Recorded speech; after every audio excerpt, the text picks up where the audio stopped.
رحم الله من قرأ الفاتحة. بسم الله.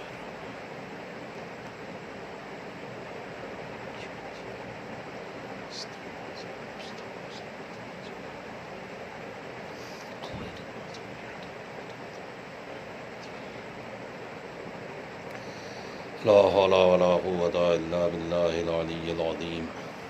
أعوذ بالله من الشيطان اللعين الرجيم. بسم الله الرحمن الرحيم. الحمد لله الذي خلقنا في أمته الذي فاز رتبته إلى كعب قوسين وأكرمنا بولاية وصيه الذي ردت له الشمس ومرتين وشرفنا بحب الزهراء أم السبتين التي فضلت على نساء العالمين وجعلنا من الباكين على مصاب الحسن والحسين وتسعة من ذرية الحسين الذين من بكى على مصابهم رجعا حسناته أعمال الثقلين وهم أئمة المشرقين وهداة المغربين صلوات الله عليهم ما دامت روحهم نيرين. الصلاة والسلام على النبي الأمي مكي المدني القرشي الهاشمي الأبتهي النبي المسدد بشير المؤيد نزيل الممجد المصطفى الأمجد المحمود الأحمدي أبي القاسم محمد. اللهم صل على وعلى أهل بيته الطيبين الطاهرين المعصومين المظلومين ولعنة الله على أعدائهم أجمعين من الآن إلى قيام يوم الدين. أما بعد فقد قال الله في كتابه المجيد. بسم الله الرحمن الرحيم. يا أخت هارون ما كان أبوك امرأ سوء وما كانت أمك بغية فأشارت إليه قال كيف نكلم من كان في المهد صبيا قال إني عبد الله آتاني الكتاب وجعلني نبيا وجعلني مباركا أينما كنت وأوصاني بالصلاة والزكاة ما دمت حيا. عزیزان محترم، آزاداران مظلوم کربلا سید الشہداء حضرت ابا عبداللہ امام حسین علیہ السلام، پروردگار عالم مالک کونین مادر امام حسین جناب فاطمہ زہرا سلام اللہ علیہ کے صدقے اور طفیل میں ہماری اس کوشش کو اپنی بارگاہ میں درجہ قبولیت عطا کرے، اور جتنے بھی چاہنے والے عزادار سننے والے ہیں پروردگار سب کو صحت و سلامتی عطا کرے، توفیقات و درجات میں بلندی عنایت کرے۔ پروردگار بحق محمد و آل محمد، خاص طور سے بانی اعضاء ہمارے آصف چا بھائی، الہی انہیں بھی صحت و سلامتی عطا کر، ان کی توفیقات و درجات میں بلندی عنایت کر۔ پروردگار جتنی بھی دنیاوی عارضیں ہیں ان سب عارضوں سے نجات عطا فرما، ان کی مشکلات کو حل فرما۔ اے میرے معبود بحق محمد و آل محمد، ان کے رزق میں وسعت عطا کر، عزاداری کے صدقے میں انہیں ان کے گھر والوں کی حفاظت فرما، اس سے بہتر ہدیے کی توفیق عنایت کر۔ ایک بار صلوات پڑھ لیں محمد و آل محمد پر۔ اللہم صلی علی محمد و آل۔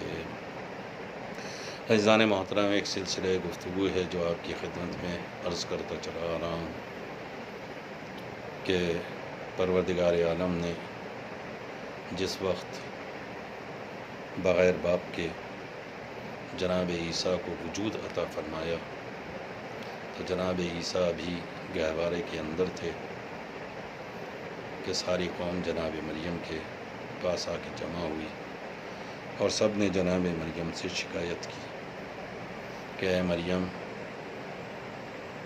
ما کان ابوک امرأ سوء، مریم تمہارے باپ بہت نیک تھے، تمہارے باپ کسی بھی طریقے سے خراب نہیں تھے، بہت اچھے تھے۔ وما کانت امک بغیہ، اور تمہاری ماں بھی خراب نہیں تھی۔ یعنی یہاں سے پہلے میں جملے سے ایک استفادہ کر لوں کہ اگر کسی کے ماں باپ میں کمی ہوتی ہے تو کہیں نہ کہیں اولاد میں بھی اس کمی کا اظہار ہوتا ہے۔ جناب مریم سے یہ کہنا کہ تمہارے باپ بھی برے نہیں تھے، تمہاری ماں بھی بری نہیں تھی، پھر تمہارے یہاں یہ بچہ کیسے وجود میں آ گیا؟ جناب مریم کو پروردگار نے کہا خاموش، بولنا نہیں، فاشارت الیہ، تو جناب مریم نے بولا نہیں، صرف اشارہ کیا۔ قالو، تو پھر ان لوگوں نے کہا کیفا نکلم من کانا فی المہد صبیا، ہم اس بچے سے کیسے بات کریں گے؟ عزیزوں، میں یہاں سے ایک استفادہ کرنا چاہتا ہوں کہ جب قوم والے جناب مریم کے پاس آئے اور جناب عیسیٰ کا وجود جناب مریم کی آغوش میں آیا، تو کہیں نہ کہیں جناب مریم کو بھی تو یہ معلوم تھا کہ لوگ آئیں گے، امت والے آئیں گے، قوم والے آئیں گے، میرے بارے میں شکوک کا اظہار کریں گے، تو پہلے ہی بارگاہ خدا میں دعا کرنے لگتی کہ پروردگار ان کو نہ آنے دینا، پروردگار مجھے ان سے بچا کے رکھ، وہ کسی بھی طریقے سے میرے سامنے نہ آ سکیں، اور اسی طریقے کی دعائیں۔ مگر جناب مریم کے بارے میں ایسی دعائیں نہیں ہیں۔ یعنی کیا مطلب ہے؟ جناب مریم پروردگار ایک درس دینا چاہتا ہے کہ جب تم مشکلات میں گرفتار ہو تو صرف تنہا اور تنہا دعا پہ اکتفا کر کے مت بیٹھ جاؤ۔ یہ مت سمجھ لینا کہ تمہارا ہر مسئلہ جو ہے بس دعا سے حل ہو جائے گا۔ مثلا فرض کیجئے میرے گھر میں کھانے کو نہیں ہے، میری پاکٹ میں پیسہ نہیں ہے، میرے پاس رزق نہیں ہے، اب میں بارگاہ خدا میں مسلح بچھا کے بیٹھ جاؤں کہ پروردگار میرے گھر میں روٹی بھیج دے، میرے گھر میں اناج بھیج دے، میرے گھر میں کھانے کا سامان بھیج دے، میں بھوکا ہوں، میرے بچے بھی بھوکے ہیں۔ عزیزو، اس دعا کا کوئی اثر میرے اور میرے گھر والوں پر نہیں ہوگا۔ کیوں نہیں ہوگا؟ اس لیے کہ پروردگار یہ نہیں چاہتا کہ ہمیں لاچار بنا دے، پروردگار یہ نہیں چاہتا کہ ہمیں بیکار بنا دے۔ ہمیں چاہیے کہ اس مشکل کا، اس مصیبت کا مقابلہ کریں، اس سے لڑنے کی اپنے اندر طاقت پیدا کریں۔ جب ہم مقابلے کے لیے تیار ہوں گے تو مدد خدا ہمارے ساتھ آ جائے گی، پروردگار کی عنایت، پروردگار کا کرم ہمارے اوپر ہوگا۔ اور اگر ہم تنہا ہاتھ پہ ہاتھ رکھ کے بیٹھ جائیں گے کہ ارے اللہ آنے والا ہے، اللہ بچانے والا ہے، اللہ دیکھنے والا ہے، اللہ میرے مسئلے کو حل کر دے گا، اہل بیت تو دیکھ رہے ہیں، اہل بیت میرے مسئلے کو حل کر دیں گے۔ عزیزو، یہ سارے کے سارے خاصان خدا ہیں اور خدا کے فرمان کے اوپر عمل کرنے والے ہیں۔ کبھی بھی ارادہ پروردگار یا ارادہ اہل بیت میں یہ نہیں ہے کہ وہ اپنے چاہنے والوں کو اپاہج بنائیں، اپنے چاہنے والوں کو لاچار بنائیں، اپنے چاہنے والوں کو بیکار بنائیں۔ لہٰذا میرے نظر میں بہت سارے اس طریقے کی روایات بھی ہیں کہ جن کے سہارے سے میں یہ بات عرض کر سکتا ہوں کہ کسی بھی امام نے اس طریقے کی رغبت ہمیں نہیں دلائی۔ چونکہ میرے نظر میں کچھ اس طریقے کی چیزیں ہیں جن کے مد نظر میں اس بات کو آپ کی خدمت میں رکھ دینا چاہتا ہوں۔ ایک شخص ہے نہایت مضطرب اور پریشانی کے عالم میں ہمارے اوراق کے چھٹے امام امام جعفر صادق علیہ السلام کی خدمت میں حاضر ہوا اور کہنے لگا کہ مولا میں بہت غریب ہوں، نہایت فقیر آدمی ہوں، آپ میرے لیے دعا کر دیں کہ پروردگار میرے رزق میں وسعت عطا کر دیں، پروردگار میری پریشانیوں سے مجھے نجات عطا کر دے۔ کس کی خدمت میں ہے؟ امام کی۔ کیا کہہ رہا ہے؟ مولا میں تنگ دست ہوں، میں پریشان ہوں، لاچار ہوں، فقیر ہوں۔ آپ بارگاہ خدا میں دعا کر دیں کہ پروردگار عالم میری پریشانیوں کو حل فرما دے۔ امام نے فرمایا میں تیرے لیے ہرگز دعا نہیں کروں گا، میں تیرے لیے ہرگز دعا نہیں کروں گا۔ اس شخص نے ٹھنڈی سانس بھرتے ہوئے کہا کہ مولا آپ کیا کہہ رہے ہیں؟ کیا وجہ ہے کہ آپ میرے لیے دعا نہیں کریں گے؟ جبکہ امام کے سامنے کوئی بھی آتا ہے اور التجائے دعا کرتا ہے تو امام اس کے لیے دعا کرتے ہیں۔ مگر یہاں پر امام نے صاف لفظوں میں کہہ دیا کہ میں تیرے لیے دعا نہیں کروں گا۔ اب جب اس نے پوچھا کہ مولا کیوں میرے لیے آپ دعا نہیں کریں گے، تو امام جعفر صادق علیہ السلام نے جواب دیا، تجھے اچھی طرح معلوم ہے کہ پروردگار عالم نے کام کے لیے راستے معین کر رکھے ہیں۔ اللہ نے ہر کام کا ایک راستہ معین کیا ہے۔ اس نے حکم دیا ہے کہ تلاش معاش کے لیے نکلو، تلاش معاش کے لیے گھر سے باہر جاؤ، اور جب تم محنت کرو گے، محنت سے کام لو گے، تو پروردگار عالم تمہیں رزق عطا کر دے گا۔ لیکن اگر تم گھر سے باہر ہی نہیں نکلو گے اور صرف یہ چاہو گے کہ دعا کے سہارے تم اپنی زندگی بسر کرو، تو اس طریقے کی ترغیب نہ پروردگار دیتا ہے اور نہ ائمہ اطہار علیہم السلام دیتے ہیں۔ لہذا امام نے اس سے حکم دیا کہ تلاش معاش کے لیے گھر سے باہر نکل پڑو اور محنت سے کام لو، اور تو یہ چاہتا ہے کہ گھر سے باہر نکل کر تلاش معاش کے بجائے دعا کے زور سے روزی کمائے۔ خدا اس طریقے سے روزی دینے والا نہیں ہے۔ لہٰذا یہاں سے یہ بات ثابت ہو گئی کہ اگر ہم صرف اس بات کے اوپر تکیہ کر کے بیٹھ گئے ہیں کہ پروردگار عالم سے ہم دعا کریں گے اور پروردگار اسی دعا کے سہارے ہمیں رزق عطا کر دے گا، تو پروردگار دعا کے سہارے رزق نہیں دے گا۔ بلکہ جناب مریم کو بھی پروردگار عالم نے یہ نہیں کہا کہ اے مریم تم ہماری بارگاہ میں دعا کرو، ہم تمہارے مسئلے کو حل کر دیں گے، بلکہ جناب مریم کو آمادہ کیا اس بات کے لیے کہ وہ جناب عیسیٰ کے دفاع کے لیے صوم سمت رکھ کے اشارہ کریں کہ سوال اس سے کرو۔ اور جناب عیسیٰ نے بھی بارگاہ خدا میں دعا نہیں کی کہ پروردگار مجھے بچا کے رکھ، یہ لوگ آئیں گے تو میں کیا کروں گا۔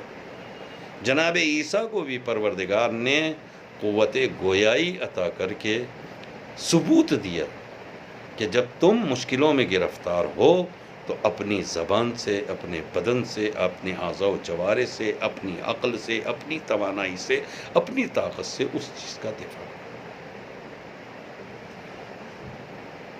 لہٰذا میرے عزیزوں، غور کریں گے، توجہ کریں گے۔ بلکہ ایک شخص ہے، اللہ کے گھر کے حج کے لیے گیا، اور اللہ کے گھر کی سے جب حج کر کے واپسی پر آیا تو اپنے اور اپنے ساتھیوں کی تعریف کرنے لگا امام جعفر صادق علیہ السلام سے۔ جب چھٹے امام سے اس نے اپنے ساتھیوں کی تعریف کی تو امام صادق علیہ السلام کی خدمت میں وہ تعریفیں پیش کر رہا تھا، اور اپنے ساتھیوں میں سے ایک شخص کی بڑی تعریف کر رہا تھا، اور مولا اس کا کیا کہنا، مولا اس کے بارے میں کیسے بیان کروں۔ کہنے لگا کہ واقعی وہ شخص بڑا متقی ہے، بڑا زبردست عبادت گزار ہے، وہ ہر وقت اللہ کی عبادت میں مصروف رہتا ہے۔ لہذا جیسے ہی اس نے یہ تعریفیں کیں تو، اور یقیناً وہ سارا دن مصلی پہ بیٹھا رہتا تھا، کبھی مصلی عبادت سے جدا ہی نہیں ہوتا تھا۔ لہذا جب امام کے سامنے اس نے کہا کہ وہ واقعاً ہر وقت معبود حقیقی کی عبادت میں مصروف رہتا ہے، جیسے ہی ہم لوگ کسی جگہ پر رات بسر کرنے کے لیے قافلہ روکتے، وہ شخص بس سواری سے نیچے اترتا اور ایک گوشے کے اندر مصلی بچھاتا اور پھر اپنے مصلی کے اوپر عبادت کرنے کے لیے بیٹھ جاتا، اور پھر پوری رات مشغول عبادت رہتا۔ سچ بتائیے یہ اچھی بات ہے یا نہیں؟ اپنے ذہن کے اوپر زور ڈالے کہ جو حالت سفر میں بھی جب بھی کہیں قافلہ رکتا ہے، سواری سے اترتا ہے، مصلی بچھاتا ہے اور مصلی عبادت پہ بیٹھ جاتا ہے، اور پھر بس مصروف عبادت ہو جاتا ہے، اسے کہیں کی فکر نہیں ہوتی۔ تو ایسی صورت میں امام نے اس شخص سے بس ایک سوال کیا کہ کیا ہوا، اس کے علاوہ وہ کوئی کام نہیں کرتا تھا؟ انہوں نے کہا نہیں، بس یہی کرتا تھا۔ تو امام نے کہا پھر اس کے امور کون انجام دیتا تھا؟ اس کی سواری کو باندھنا، اس کے دیگر امور جو تھے وہ کون انجام دیتا تھا؟ اس آنے والے شخص نے جواب دیا کہ ظاہر ہے کہ جب وہ مصلی عبادت پہ بیٹھ جاتا تھا اور عبادت میں مصروف ہو جاتا تھا تو اس کی خدمت کا شرف ہم لوگوں کو ملتا تھا، ہم اس شرف کو حاصل کر لیتے تھے۔ وہ صرف اپنے مقدس کاموں میں مصروف رہا کرتا تھا اور انہی عبادت کے علاوہ اس قسم کے کاموں کو کسی بھی طریقے سے وہ انجام نہیں دیتا تھا، اسے کوئی سروکار نہیں تھا۔ امام نے جواب دیا یہی وجہ ہے کہ تم لوگ اس مرد متقی سے، اس عبادت گزار سے اچھے ہو، وہ عبادت گزار اچھا نہیں ہے۔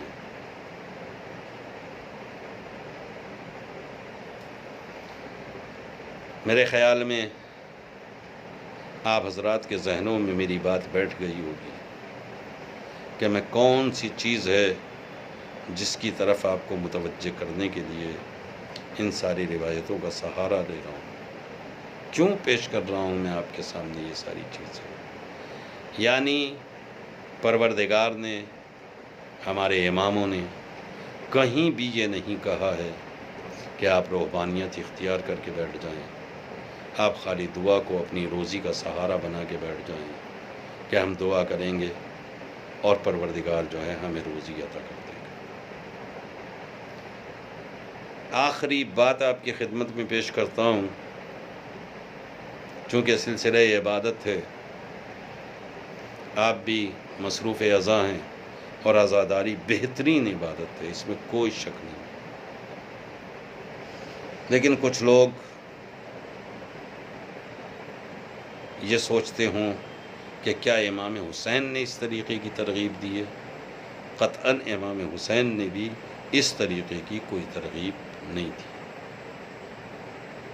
میں بس ایک روایت اور آپ کی خدمت میں پیش کرتا ہوں، غور کریں گے اور خود نتیجہ نکال لیں گے۔ ایک شام میں رہنے والا ایک شخص حج یا کسی اور دوسرے مقصد سے مدینے آیا تھا۔ ایک دن اچانک اس کی نگاہ ایک ایسے شخص پر پڑی جو ایک کونے میں بیٹھا ہوا تھا۔ وہ سوچنے لگا کہ یہ آدمی آخر کون ہے۔ قریب ہی کھڑے ہوئے ایک دوسرے شخص سے اس نے دریافت کیا، بھائی بتاؤ تو یہ کون ہے؟ اس نے جواب دیا یہ کوئی اور نہیں ہے بلکہ حسین ابن علی ابن ابی طالب علیہ السلام۔ بس جیسے ہی اس نے امام حسین کا نام سنا، اس شامی نے دل و دماغ کے اندر جو دشمنی یہ حسین اور والد امام حسین اپنے ذہن کے اندر بٹھا رکھی تھی، حسین کا نام سنتے ہی چہرہ شدت کی بنا کے اوپر سرخ ہو گیا۔ اس نے امام حسین کو بے شمار گالیاں دی، بہت برا بھلا کہا۔ اس نے گندے سے گندے الفاظ امام حسین کے لیے استعمال کیے، اور جب اس نے دل بھر کے امام حسین کو برا بھلا کہہ لیا تو امام حسین نے اس کی گالیوں سے، اس کے زبان سے نکلنے والے الفاظ سے قطعاً کوئی تاثر نہیں لیا، یا ان کے ذریعے سے امام ناراض نہیں ہوئے، بلکہ نہایت خوش اخلاقی اور کمال محبت کے ساتھ اس کے چہرے کی طرف دیکھتے ہوئے قرآن مجید کی کچھ آیتوں کی تلاوت کرنی شروع کر دی، جن میں حسن اخلاق، عفو، چشم پوشی وغیرہ کی تعلیم دی گئی۔ لہذا امام کی زبان کے اوپر وہ آیتیں تھیں۔ قرآنی آیات کی تلاوت کے بعد انہوں نے اس شامی آدمی کو مخاطب کرتے ہوئے کہا، ہم تمہاری ہر خدمت اور تمہارا ہر طرح سے ساتھ دینے اور تمہارا تعاون کرنے کے لیے آمادہ ہیں۔ اس کے بعد اس شخص سے دریافت کیا، کیا تم اہل شام میں سے ہو، شام کے رہنے والے ہو؟ اس نے جواب دیا، ہاں میں شام کا رہنے والا ہوں۔ اور جیسے ہی اس نے یہ جواب دیا، میرے مولا امام حسین علیہ السلام نے فوراً فرمایا، اہل شام سے ایسے رویے کا، اہل شام سے ایسے رویے کی جو امید ہے کہ شام والے میرے ساتھ اسی طریقے کا رویہ اختیار کریں گے۔ لہٰذا میں بخوبی واقف ہوں کہ اس بد اخلاقی اور عداوت کا سبب کیا ہے۔ پھر اس شخص کو مخاطب کیا آپ نے، اور امام نے کہا، تم اس شہر میں مسافر ہو، عالم مسافرت میں اگر تمہیں کسی چیز کی ضرورت ہو تو بیان کر دینا، میں تمہاری خدمت کے لیے حاضر ہوں اور تمہیں اپنا مہمان بنانا چاہتا ہوں،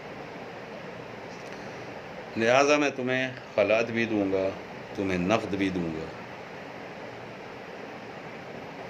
اب یہ شخص جس نے امام کے بارے میں گندی زبان استعمال کی تھی، امام کے بارے میں بدگوئی کی تھی، گالیوں سے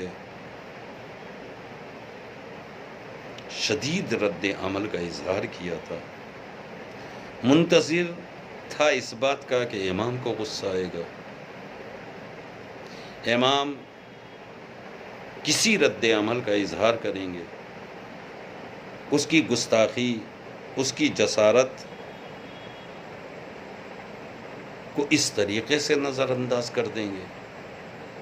اس نے بھی یہ نہیں سوچا تھا۔ امام کے اخلاق نے اس شخص میں زبردست روحانی انقلاب برپا کیا، وہ فوراً بدل گیا اور بے ساختہ کہنے لگا کہ میری دلی خواہش تھی کہ زمین پھٹ جائے اور میں اس زمین کے اندر سما جاؤں۔ اے کاش میں اپنی جو میری لا علمی تھی، جس کی بنا کے اوپر مجھ سے یہ گستاخی ہوئی ہے، اس وقت تک میری نظر میں، ابھی تک میری نظر میں حسین اور ان کے والد سے بڑا کوئی بھی دشمن نہ تھا، مگر آج، ابھی اور اس وقت سے میری نظروں میں حسین اور ان کے والد بزرگوار علی سے زیادہ کوئی عزیز نہیں ہے۔ بس میرے عزیز، ہم اماموں کے اخلاق کی طرف متوجہ ہوں، اماموں کے اخلاق سے، اماموں کے کردار سے، اماموں کی سوانح حیات سے عبرت حاصل کریں، اپنے آپے کو خود مختار نہ سمجھیں۔ ہم اپنے ہر عمل میں سب سے پہلے تلاش کریں کہ اس موقع کے اوپر سیرت امام کیا رہی، امام نے کس طریقے کا رد عمل کیا، امام نے کس طریقے کا اظہار فرمایا۔ بس میرے عزیزو، آج محرم کی 6 تاریخ ہو گئی ہے، اور سچ یہ ہے کہ فاطمہ کے رومال میں ابھی تک ایک بھی آنسو نہیں جا سکا۔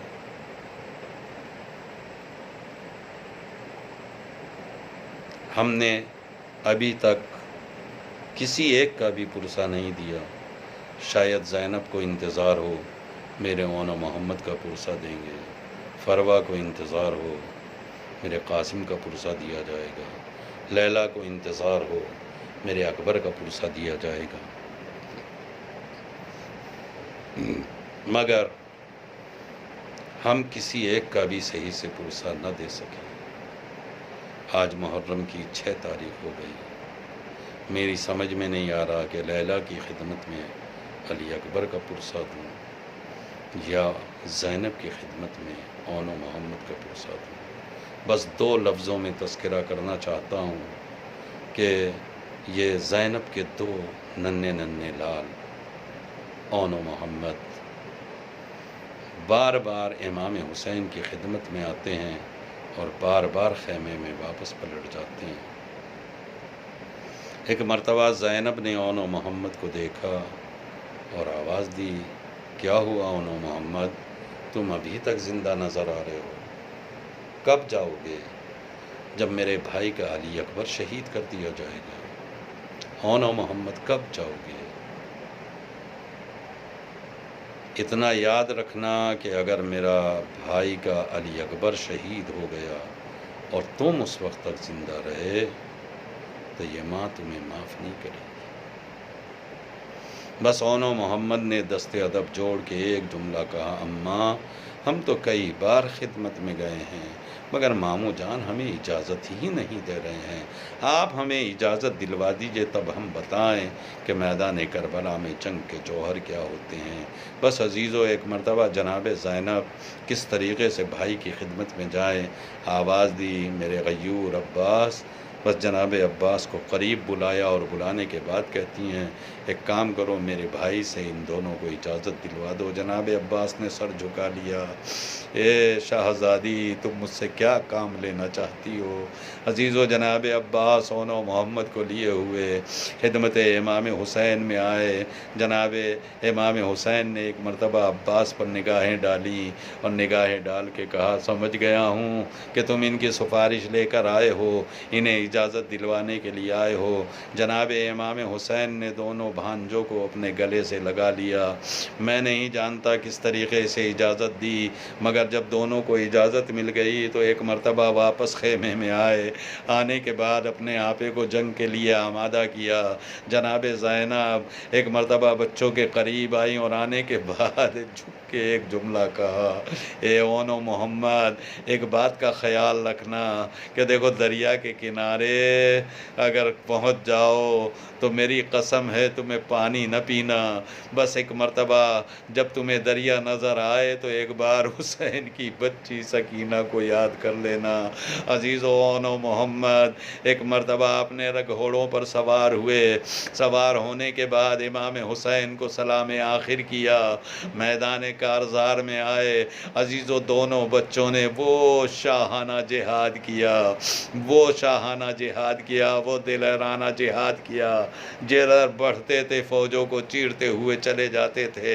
عزیزو، مگر ایک مرحلہ یہ تھا کہ ایک بھائی اگر سامنے کی طرف حملہ کر رہا ہے تو دوسرا بھائی پیچھے کی طرف حملہ کر رہا ہے۔ فوجوں کو کسی طریقے سے کوئی بہانہ نہیں مل رہا تھا کہ اون و محمد کو کس طریقے سے وار کیا جائے۔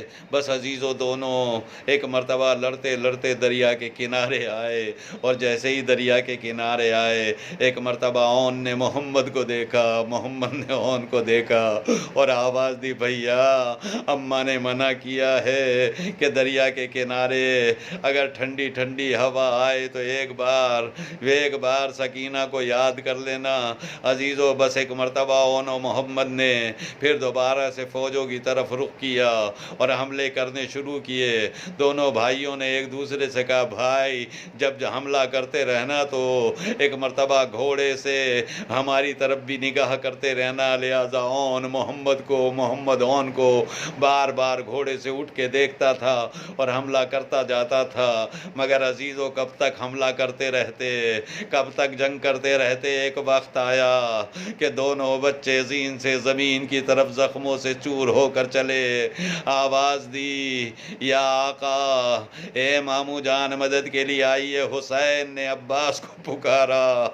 عباس و امام حسین دونوں میدان کربلا میں آئے، ایک اون کی طرف بڑھے ایک محمد کی طرف بڑھے۔ عزیزو جب دونوں بچوں کو امام نے اور جناب عباس نے دیکھا تو ایک کے پاس امام حسین، دوسرے کے پاس جناب عباس۔ عزیزو ایک مرتبہ دونوں بچوں نے اپنے اپنے آنے والے سے ایک جملہ کہا۔ اون نے جناب عباس سے کہا، محمد نے امام حسین سے کہا اے آقا ذرا اپنا سر جھکا لیجئے۔ عزیزو جیسے ہی امام نے اور جناب عباس نے سر کو جھکایا، اون نے اپنا ہاتھ امام کے سر پہ رکھا، محمد نے اپنا ہاتھ عباس کے سر پہ رکھا اور بس ایک جملہ کہا، بس ہم اتنا چاہتے ہیں، ایک وصیت ہے کہ جب ہم جانتے ہیں کہ جب تک خیمے میں جائیں گے ہماری روح قفس عنصری سے پرواز کر چکی ہوگی، مگر ہم آپ سے وعدہ لینا چاہتے ہیں کہ جب خیمے میں جائیں ہمارے لاشوں کو لے کر جائیں تو بس اماں سے اتنا کہہ دینا، اماں ہم نہر کے قریب گئے تھے مگر ہم نے پانی نہیں پیا ہے۔ عزیزو جیسے ہی امام حسین نے یہ جملہ جناب زینب کے سامنے کہا، زینب تڑپ گئی، تڑپ کے ایک مرتبہ اونو محمد کو متوجہ کر کے جملہ کہا، اے میرے اونو محمد تم نے وعدہ وفا کر دیا ہے، اے میرے لاڈلو تم نے مجھے بھائی کے سامنے سرخ رو کر دیا ہے، اب زینب ہے میرا بھائی ہے، میں اپنے بھائی کے سامنے سرخ رو۔ سیعلم الذین ظلموا ای منقلب ینقلبون ولعنت اللہ علی اعدائهم اجمعین، انا للہ و انا الیہ راجعون۔ الہی بحق الزہرا وعلیہا و بعلہا و بنیہا، پروردگار ہماری سزا کو قبول فرما لے، پروردگار جتنے بھی سننے والے ہیں ان کی مرادوں کو پورا کر دے۔ الہی اس مجلس کے صدقے میں، اس عزاداری کے صدقے میں آصف جاں بھائی کی مرادوں کو پورا کر دے، انہیں صحت و سلامتی عطا کر دے، ان کے رزق میں وسعت عطا کر دے، ان کے گھر والوں کو آفات ارضی و سماوی سے محفوظ رکھ، اس سے بہتر ہدیے کی توفیق عطا کر دے۔ امام کے ظہور میں تعجیل فرما، ہمیں ان کے ناصرین میں شمار فرما۔ ماتم حسین۔